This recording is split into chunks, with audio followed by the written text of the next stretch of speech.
Arını bir pəz sükut qapladı. Seyit Ali Alibning so'zlari Shahzodaning qalbidagi ojiz yenib turgan umid shamini bir oz piriltib qo'ygan edi. Asiyodi malika bilan tezroq to'y qilishda qolgan Uvays xonning o'y xiyollarining bosh oxiri yo'q edi. Vujudini chirmib olgan umidsizlik, hijron azobi yuragini qurdek g'ajilaydi. Ko'klam kelay deb qoldi, dedi Seyit Ali Alib teksiz xiyollarga g'arq bo'lib o'tirgan shahzodaga qarab. Bir necha oydan beri Turpan taraf bilan aloqa qila olmadik. Panohlanayotgan dargohimizni bilolmagachkim o. Baboyi buzrukdan xabar bo'lmayotidi. Hech bo'lmaganda Sultan Shir Muhammad xonning hozirgi ahvolidan, maqsad muddosidan xabar topsak yaxshi bo'ladi. Shahzoda Uvays xon undimadi.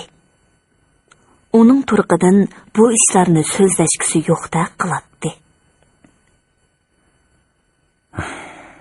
Shahzodaning qo'liqiga hozir bundoq gaplar xo'sh yoqmas bo'lib ketdi. Turkiston malikasini deb toju taxt saltanatni esidan chiqardi. Seyit Ali Alib shahzodaga yana gap qilishga tamshilib to'xtab oldi. Bo'ldilar. Hozir kayfi toza joyida emas. Ko'ngli beorom bo'lib turayotganda bu gaplar quliqqa xush yoqmasligi mumkin. Ertaga so'zlasharman. Yap ichib yetaveramdoq bu dargohda, dedi shahzodaning xilvat xonasiga usibli kirgan sarkarda Bo'ron xo'ja chechilgan holda. Havo jahonmi isib qoldi. Oxirlashmaydigan mehmondorchilik yo'q bu jahonda. Egrimizda haq silavermay, osta yurt makonimizga qaytib, lashkar to'plab, Sultan Shir Muhammad xonning ishini bir taraf qilaylik endi. Shu kunlarda tig' yarisi sallamazo saqiyib, salomatlikka asliga kelgan sarkarda Bo'ron xo'ja Mo'g'ulistonga ketish to'g'riliq g'alva qiladigan bo'lib olgan edi. İç pışqını besish uchun oz to'la sharob ichgan bo'lsa kerak, bir oz kayib ko'rinadi. Seyit Ali Alib uning lappida qarab qo'yib, lom-jim demadi. Oldirmisizlar sarkarda. Mo'g'ulistonga cho'qim qaytamiz, dedi shahzoda o'zini besivilib turib. Malika Dövlat Sultan xonim bilan ikkinchi qitim ko'rishib, yuraklaridagi ishiq sevgisini izhor qilishgandan beri Uvays xonning qulqiga Mo'g'ulistonga qaytish degan so'z ancha yoqmaydigan bo'lib qolgan edi. Qachongacha oldirmaymiz oliylari, dedi Bo'ron xo'ja shahzodaning kayfiyatiga diqqat qilmay. Oldirmasak vaqt o'taveradi. O'zda oldirmisizlar. Oldirsizlar o'zda mang'ashtirsizlar amsa. Oldilarini to'solg'inimiz yo'q, dedi shahzoda tarini turgunicha Bo'ron xo'janing so'zini bo'lib. Sharob ta'sirida kallasi qizib qolgan sarkarda Bo'ron xo'ja parvosiz holda g'udirdi. Albatta men oldirayman. Mang'ashtirsam bo'laverdi-ku oliylari. Sarkarda degan jangi yaralgan. Dushmandan qo'rqib, xalqning dargohida panohlanish haqiqiy sarkardaning ishi emas. Sarkarda kayib bo'lib qolganda qilalar. Chiqib orom olib olsalar. Bu ishlarni ati maslahatlashaylar. Shahzoda oliylarmi mushu ish uchun bosh qotiryotidi, dedi Seyit Ali Alib Bo'ron xo'jini sirtqa tortib. Bo'ron xo'jining so'zlari shahzoda Uvays xonning yuragiga begiz bo'lib sanchilgan edi. Uning vujudi achchiq silkindi. Yigitlik g'ururi g'alyon ko'tardi. To'g'ri aytdilar Bo'ron xo'ja. Sarkarda degan jangi yaralgan. Lekin mening jangdan qochqinim yo'q. Ham unda qo'rqinchoqlardanmi emasman. Meni Sultan Shir Muhammad xondan qo'rqib, bo'l dargohda panohlanayotdi deysilar. O'g'il qilgan bo'ladilar. O'zlagi bu dardimni, bu tanqislikni qandoqmi tushuntirarman? chin yuragimdan so'ygan yorimni qandoqmi tashlab ketalayman? Ol dilrabosiz. Undaq toju taxtning nima keragi menga? Meni bol dargohda lamakan bo'lib turg'usi bor demdilar. Amal yo'q. Divona. Yana kelib ishq divonasi bo'ldim. Ol yarning visoliga yetsamla, Mo'g'ulistonga darhol ma'atdim. Turkiston taxtiga oyini bergan taqdirdimi? Bol dargohda hargiz turmas edim. Tangrim. Buncha qiynamay, ol jononning visoliga tezroq yetkazsang nima bo'lar, ha? Bo'ptilar. Yana bir necha kun ta'xir qilay. Faqat bo'lmasa, Malika bilan yana bir so'zlashib baqarman. Uni tashlab ketishga yurak chidarmikin tam? Kachuvchilar oliylari. Sarkarda Bo'ron xo'ja kayf bo'lib qopti. Dedi Bo'ron xo'jini yo'lga selitib kirgan Said Ali olib, shahzodaning xiyolini bo'lib. Uvays xon Said Ali olibga yalt etib qarab qo'yib, un chiqmadi. O'zlaringmi Bo'ron xo'jaga o'xshash meni aybliklari bor. Ammo og'izlaridan chiqarolmayotdilar. Ko'nglimni oyayotdilar. Amisi men chiqay. Dedi Said Ali olib kayniga yenib. To'xtab tursizlar. Hozirlar turponga choparman mang'usizlar. Bizmi har ehtimolga qarshi safarga tayyorlik qilg'ach turaylik. Shahzodaning chiroyidagi umidsizlik, tushkunlikni his qilgan Said Ali olibning yuragi echib ketdi. Shahzoda Uvays xonga zoriqish, talmirish, umid va umidsizlik ilkida o'tkazgan 2 kun 2 yildak uzoq tuyuldi. Bu 2 kun ichida yo Amir Shayx Nuriddinning o'rtasidan, yo Malika Davlat Sulton xonimdan hech bir xabar kelmadi. Kuniga necha vaqt qishig'i kirib ahvollashib turadigan Said Ali olibmi bu 2 kundan beri uningdan o'zini qochirgandek qiladi. Birer xabar kelaymi demaydi ya. Nimali bo'lmasin, Amir Shayx Nuriddin oliylari birer javob avatish kerak edi o axir. Malikaga nima bo'lgandi? Ajab bu yan kelaymi demaydi. Yoki unimi haramdan chiqqili qo'ymayotamdikin. Balkim Amir oliylari bu to'y ishini ma'qul ko'rmagan bo'lsa, qizini taqib ostiga olgandi. O'zi kelalmasimi, xeti bo'lsin kelsa bo'ladi. Malikaning didorini ko'rolmay, yurtga ketarmanmi endi? Hech bo'lmasa, yo'lga chiqquncha bir ko'rishib olsam bo'ladi. Endi yana tirajab turib olsam, yolg'iz sarkarda Bo'ron xo'jalar emas, Said Ali olibmi, navkarlarimmi mendan umidsizlanadi. Og'zidan chiqarmagan bilan ko'nglida og'rinadi. Shundaq. Ular el yurtni seg'ingandek, menmi seg'indim. Onam bilan singlim Maxtum Suluxinim qandaqroq turib Shahzoda Uvays xonning onasini esiga elishi hamon yuragi sho'rrada erib ketdi. Burni echib, ko'z chanoqlariga yosh keldi. Ko'z oldida onasi Sulton xotunning so'lg'in chiroyi zohir bo'ldi. Ana o'g'lini bo'shang, irodasiz, g'ayratsiz deb ayblayotgandek bilinib ketdi. Kechuvchilar ona. Men rostilla bo'shanganman. Shu chaqqicha hech bir ishni ro'yobga chiqara olmadim. Kutgan umidlarni oqlay olmadim. Arzu armanlarımga yana bir qizning pırak hasirti qo'shildi. O'g'illarini tushansizlar ana. El yurtdan, taxt saltanatdan mahrum bo'lib, lamakallıqda puchunlayotgan nimjon yuragimga sevgi muhabbatdan tasalli, madad izlayapman. O'g'illari uchun ol go'zal mahbub, xuddi qaytib berishni orzu qilgan vatanimdek, qo'lga ilishni armon qilgan taxt saltanatdek muhim.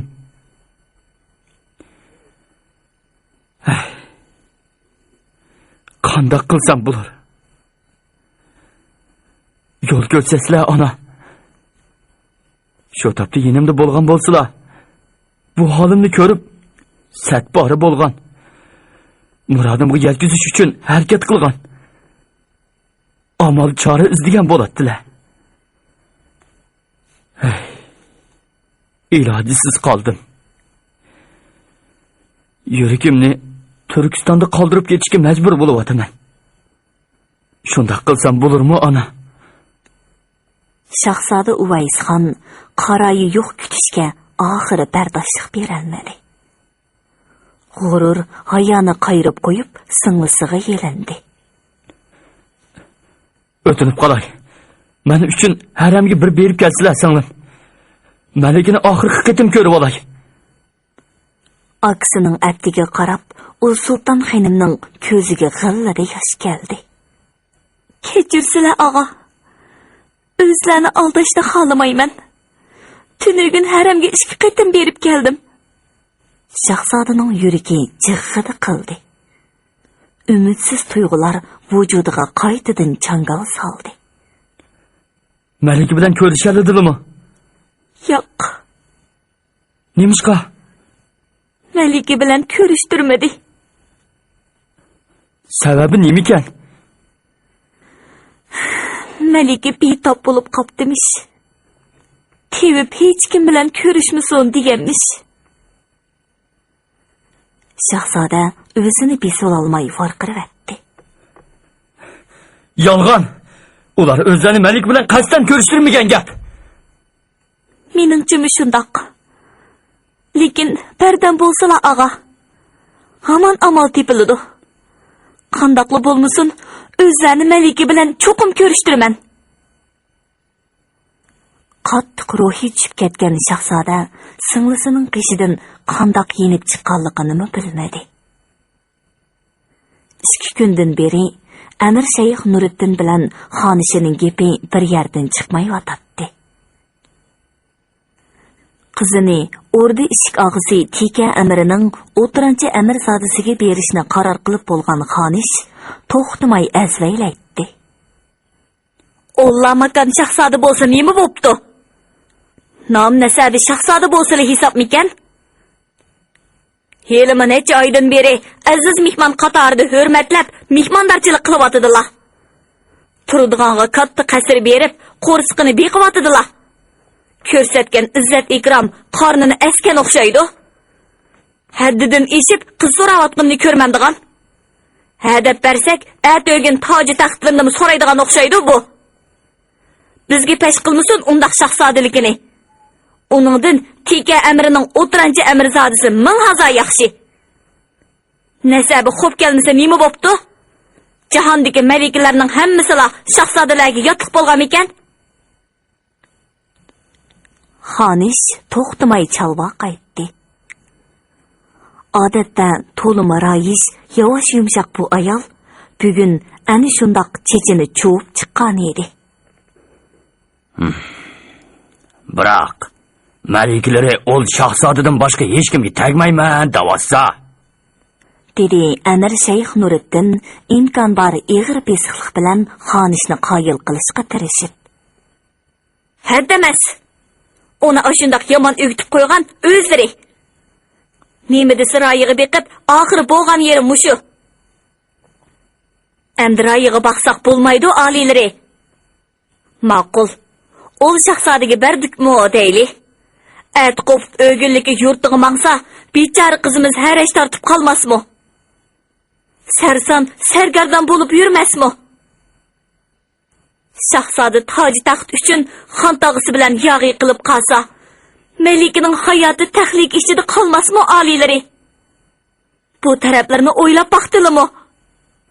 Amir Shayx Nuriddin xonish ko'rsatgan bu o'rinliq sabablar oldida damonliqqa lam-jim deyolmay turib qoldi. Sizlardan o'tinib qolay, darhol farmon bersizlar oliylari. Malik endi haramdan chiqmasin. Shahzodaning hiyliqi singlisi bilanmi ko'rishmasin? Hamma balaning beshi oshu Mo'g'ul malikasi. Amir Shayx Nuriddin xonishning talabini qondirishga majbur bo'ldi. Ammo ish buning bilan besiqmadi. Shahzoda Uvays xon bilan to'y qilishga ota-onasining qo'shilmaganligini bilgan Malika Do'la Sulton xonim g'ovg'a ko'tardi. Shahzoda Uvays xondan boshqa hech kimga tegmayman deb turib oldi. Ammo bu chora onasining oldida oqmadi. Bu choraning toza unum bermaganligini his qilgan Malika tomoq yemay yetib oldi. 2 kundan beri og'ziga bir tal kiya, bir timim suv chog'liq narsa solmadi. Kenizaklarning yelinish, yolvurishlariga parvo qilmadi. 2 kunlik ochliq ham ussuzlikqa Malikaning nozik teni bardoshlik berolmadi-da, bugun atiganda oxiri hushidan ketdi. Malikaning hushidan ketganligini anglagan Amir Shayx Nuriddin o'ng so'li o'chgan holda oldirab haramga keldi. Tashqarqi hujurda o'ltirgan xonish mishildab yig'layotdi. Tatirib ketgan chiroyidan qattiq cho'chib ketganligi bilinib turadi. Amir o'rnidan turib, ehtirom bildirgan xonishga qarab, birni go'laydida gap qilmadi. Shu topda u Malikaning qishig'i kirishga oldirab qolgan edi. Malika hushiga keldi oliylari. Dedi ichkirgi hujurdan chiqib kelgan tevib qo'l bog'lab turib. Ahvol qandaqroq? Boyadan beri qizidan ayrilib qilish vahimasidan yuragi sirqirab, put-qo'llarida jam qolmay, gollari qurib ketgan Amir tevibga umid bilan qaradi. Malikaning muborak teni bak zaiflashib ketibdi. Tomirining so'qishimi bak ojiz. Quvvat sharbatlarini ichib, oz to'la g'izoga kirishsa yaxshilanib ketadi. Amir Shayx Nuriddin tevibning gapining oxirini kutmayla ichkirgi hujurga kirdi. Malika yo'lib tashlavatgan giyohdek so'lishib yotadi. Ichki mag'zi qog'ozdek oqirib ketgan bo'lib, lavlari qo'rilib qolgan. Cho'ng-cho'ng ko'zlarining nuri qechib, o'ltirishib ketgan edi. Amir kenizakning qo'lidagi sharbat quyilgan piyolani elib, Malikaning yonida o'ltirdi. Bir qo'shiq sharbat usub Malikaning leviga yaqin keldi. Qani, bir yutum o'tlasizlar. Meni zo'rlamasizlar, ota. Hargiz ichmayman. Qizining ko'z yoshi Amirning yuragini sho'rrida ertibdi. Shu daqiqada uning otiliq mehri qo'zg'alib ketgan edi. U qizining nozik qo'llarini mehribonlik bilan olqonlari orasiga oldi. Hay, dorilik sharbatni ichmisizlar. Shahzoda bilan qandoq to'y qila olasizlar, qizim? To'y qilish uchunmi tanning mag'duri bo'lish kerak-da, ha? Malikaning yerim yumilgan ko'zlari yo'g'on echildi. Dadisiga gumansirab qaradi. Shu topda qulqiga ishonmay qolgan edi. Meni oldimayotadiganlar ha, ota.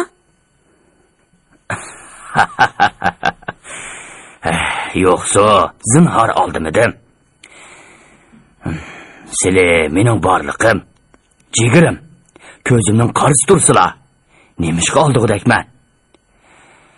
Xushalliqlari, salomatliklari uchun bu jinim qurbon bo'lsin, qizim. xotirjam bo'lsinlar. Shahzodaga hozirlik xabar berib o'taman. Hamma ish sizlarning orzularingdek bo'ladi. Amir Shayx Nuriddin shundoq degunicha piyolani qizining leviga yaqin akeldi. Tar yostiqqa yo'linib yotgan Malika piyoladagi sharbatni to'liq ichib "Rahmat, ota", dedi u chiroyiga tatliq kulgi yuguritib. Amisa, hozirdan boshlab g'izo yesizlar. Kajlik qilmaslar, ha? Ma'qul, dedi Malika va'da berib. Amir Shayx Nuriddin tashqirqi hujraga chiqib, dakki-dakkida o'tirgan xonishga qarab qopqini turdi. Bo'lsinlar, oyim, yig'lab o'tiravermay, tayyorlik qilsinlar. Tasaddibilik his qilgan xonish Amirga gumonsirab qaradi. "Nimaga tayyorlik qilaman, oliylari?" To'yga. Malika bilan Shahzoda Uvaysxonning to'yga. Endi o tushunish bo'lgandi. Amirning alfozini ko'rib, xonish lomjim deyolmadi. Amir Shayx Nuriddinning chaqirtganligini anglab, turli xayollar ilkida o'rniga aldirash yetib kelgan Sayyid Ali olib, Hudaychining yo'l boshlashi bilan Shahnishinga kirib keldida, taxtda xiyolga petib o'tirgan Turkiston hukmdoriga egilib salom berdi. Assalomu alaykum, an hazratim. Oltin bo'ylari esanmikin? Amir xiyoldan bosh ko'tarib salomni elik oldi. Va alaykum assalom. Qani, joy olsunlar. Sayyid Ali olib, taxtning to'van tarafidagi xos mehmonlar uchun tayyorlangan kursiga berib o'ltirdi. Amir hazratlarining chiroyi ajab xop ko'rinadi. Bu chaqirtish yaxshilikdimi yoki yomonlikdimi? Shahzoda oliylarining nikoh ishi yaxshilikqa tavsib tepib qolar ilohim. Bizning dargohimizda yer yuzining takabburlari xoruzor va be'e'tibordir. deb so'z boshladi Amir Shayx Nuriddin ovoziga vazmin tus berib. Peqirliq va ojizlik bayovonida tamtirab yurguchilarga saxovat dasturxonimizdan nesiv rizq berish bizga oboi ajdodlarimizdan udumdir. Shol boisdan garchi Shahzoda Uvaysxon oliylari Otimiras tasarrufida Qorniyat tog'isining tahlikasiga uchrab, dargohimizda panoh tortib kelgandan beri o'z qarindishimizda ko'rib, do'stlik parhezlarini, mehmondorchilik yo'sullari bilan ado qilishga tirishib keldik. Hala bugungi kunga kelganda Shahzoda oliylari hayot beg'imizning to'limi nozik bir qo'nchisini o'zib, cheksiga qisish orzusida bizga farzand bo'lish muddaosini bildirdi. Qiz cho'ng bo'lsa, yortiq qilish almisaqdan tortib bor ish. Shahzoda oliylari bizga farzand bo'lishni orzu qilgan ekan. Bizmo farzand qilib bilishni albatta xohlaymiz. Ammo har qanday nikoh azaldan ma'lum shart butun bilan vujudga kelgan. Shol boisdan bizmo Shahzoda oliylariga shart qo'yishni loyiq ko'rdik. Amirzodam elchilik majburiyatlarini to'liq ado qilib, Shahzoda oliylariga yetkazsalar. Sayyid Ali olib, ustidan tugman tishi g'ulab tushgandek yengil nafas oldi. Muhtaram oliylari shu qadar saxovat va vafo ahlidirki, ko'rsatgan mehr shafqatidan g'amnok va nimjon ko'nglimizga iqbol quyoshi nur chechibdir. Kaminalari baxtiyor shahzodamiz uchun va'da bermanki, oliylarining har qanday shartini bajo keltirishga tayyormiz. Amir Shayx Nuriddin mamnuniyatlik bilan beshini langshitdi. Dapini dunyo bu 6 kunlik olamda hech kimga vafo qilgan emas. Bir vaqt jonga orom beg'ishlig'icha oziqning dasmoyisi bo'lgan 2 tanga pul insonning shavkitiga hech qanday jula bo'lolmas. Mal dunyoni inson har yo'l bilan, ya'ni hunarmand kasb hunari bilan, dehqon chorvador mehnati bilan, mansabdor hukmi bilan, tilamchi soyillar ish berib tilash yo'li bilan topadi. Ammo mal dunyo yig'ish, rohat farog'at izlash, esil nozu ne'matlarni yeb ichish bilan hayotiga zinnat berish haqiqiy insonning fazilati emas. Shunglashqa biz Malikaning to'yliq mehri uchun ol baxtiyor shahzodadan qilchaqliq mal dunyo talab qilmaymiz.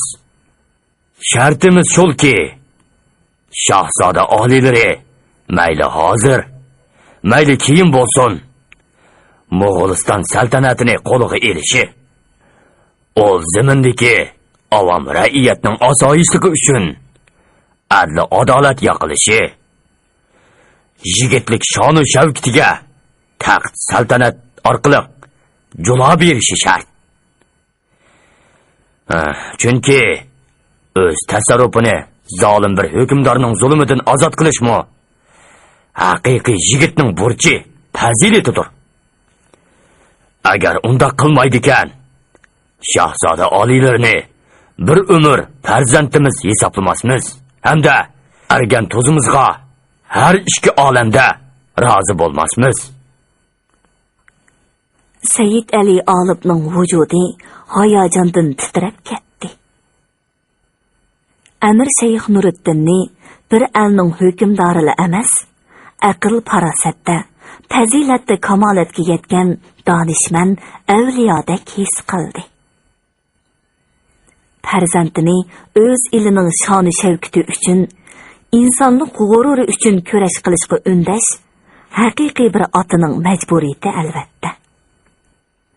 Amir Shayx Nuriddin bo'lg'isi kuy o'g'liga to'y sharti qo'yish orqali bu otaliq majburiyatini to'liq ado qilgan edi. Said Ali Olib Shahzoda Uvays xonning malika bilan to'y qilgandan keyin Mo'g'ulistonga qaytish, taxt saltanatni qo'lga elish orzusidan voz kechib kelishidan bekmo voyim yetdi. Shunga hozir xeyli xotirjam bo'ldi. Janobi qiblagoyimiz rahnomi bo'lib bersa, shahzoda oliylarining otgan o'qlari bo'lib, bu shartni to'liq ado qilishga jon iymonimiz bilan kafolat beramiz. Amir Shayx Nuriddinning ko'nglidagi dilg'ulliq tarqab, xeyli echilib qolgan edi. Amisi shundoq bo'lsin, dedi u gap tugidi deganni qilib o'rnidan turib. Berib, shahzoda oliylariga xush xabar yetkazsinlar. To'yning vaqtini o'zi bekitsin. Hozirdan boshlab Turkiston vodisida to'y. Himmatlariga yana bir qatim tashakkur oliylari. Amisiman yanay. Aman bo'lsinlar. Deganlari rasmo Amirzodam. Yana chaqchaq qilmayotadiganlar, ha? To'y ishimizga rostdan rozilik berdimi? Malika Do'la Sulton xonim bilan to'y qilish talabiga Amir Shayx Nuriddinning rozilik berganini anglab, Shahzoda Uvays xon xushalligidan o'zini qo'ydigan yer topolmay qoldi. Quliqiga ishonmay Said Ali Olibdan qayta-qaytalab so'radi. Ichidan huzurlanib kuldi. Said Ali Olib Amir Shayx Nuriddinning qo'ygan to'y shartini shahzodaga alohida yetkazdi.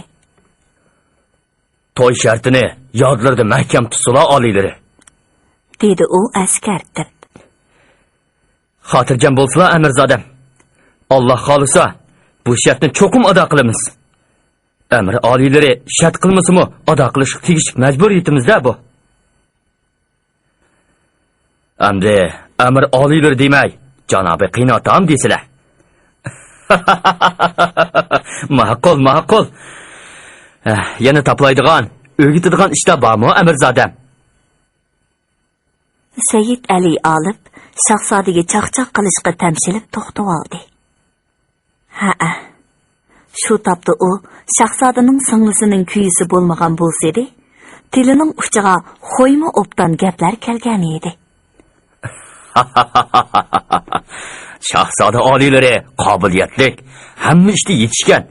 O'rgatishdan hojati yo'q, ha? dedi Sayyid Ali olib quvliq bilan kulib. Do'stining nima demoqchi bo'lganligini pamdigan shahzoda Uvaysxon pixildab kulib-atdi. Shu kunlarda Turkiston ordusining ishtishi to'y tayyorligiga tushib ketgan edi. Turpan taxtigohi to'limi sukutlik edi.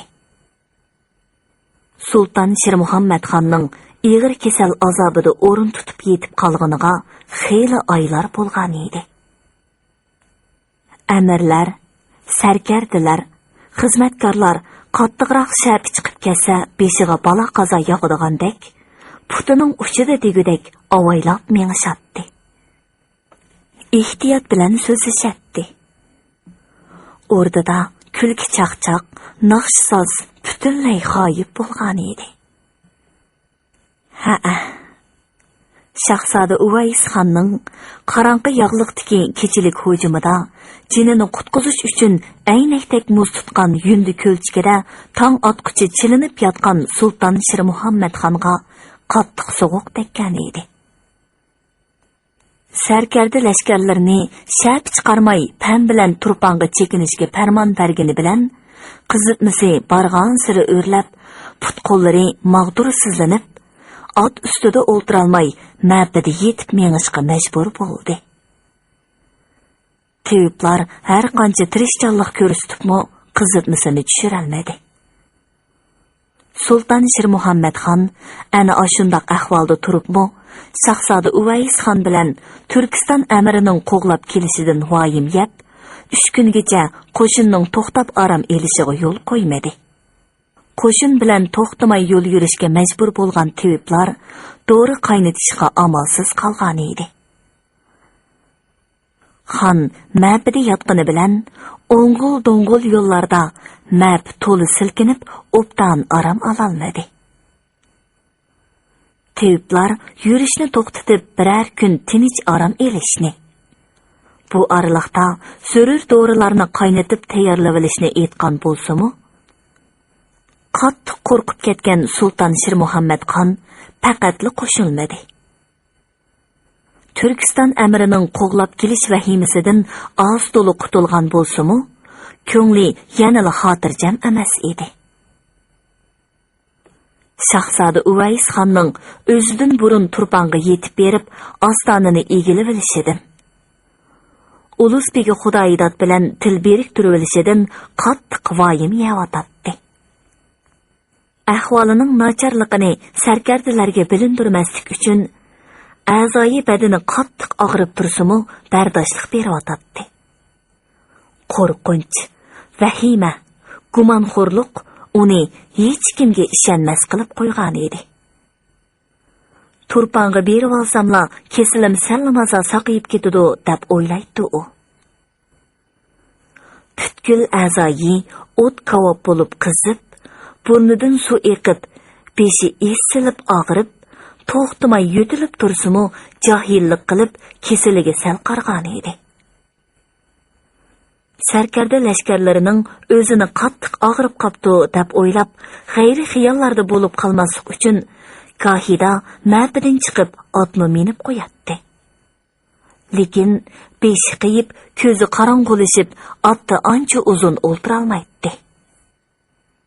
Teviblar ilojsiz qo'shindan qep qilib dori qaynatadi-da, tayyorlagan dorilarni chavandozlardan tez suratda xonga yetkazib beradi.